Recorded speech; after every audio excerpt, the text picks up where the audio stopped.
Hello guys. Dito ako guys. Sa gawa ko ng yelo para sa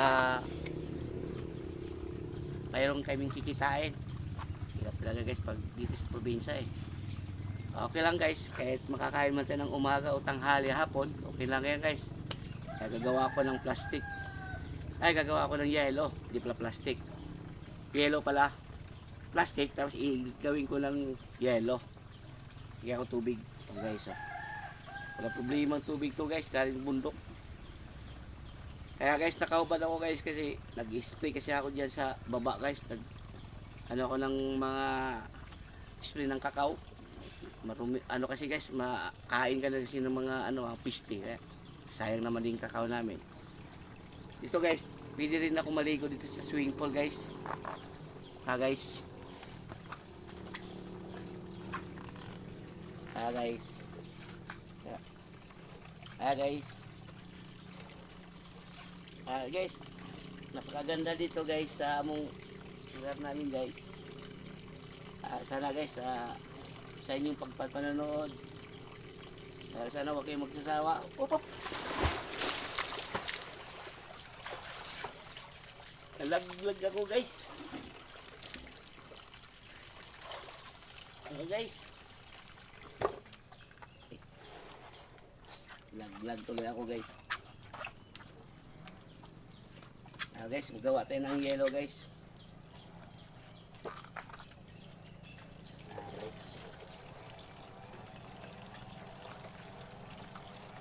Guys.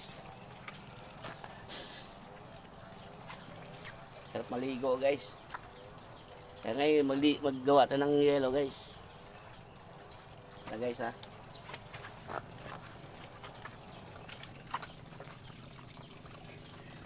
guys.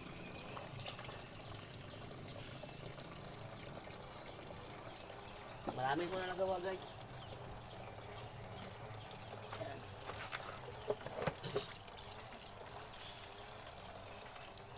Gawa tayo ng yellow guys para meron tayo pambili ng bigas. Mahirap ang buhay dito sa probinsya guys. Ito na lang yung hanap buhay natin. Kasi hindi pa huminog yung mga kakao namin.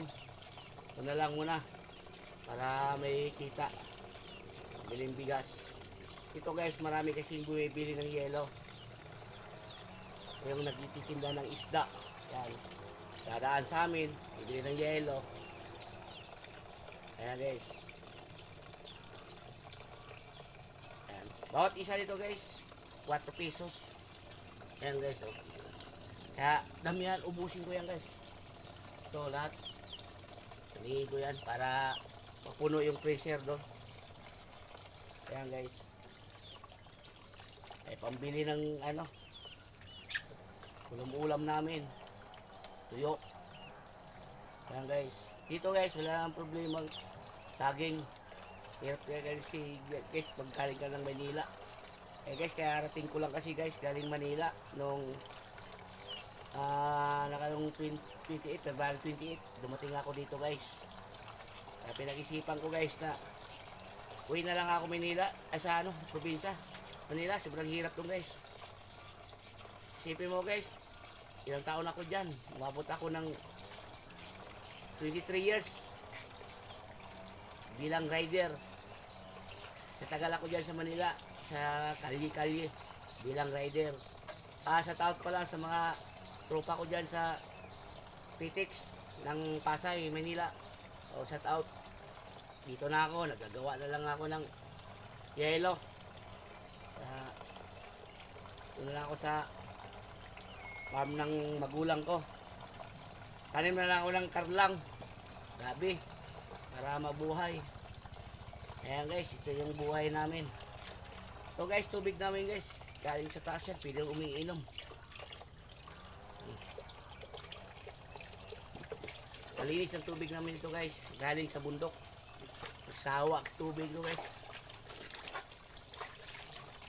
Shout out na lang dyan guys, mga kaparatihan ko dyan sa Ilapawan. Shout out.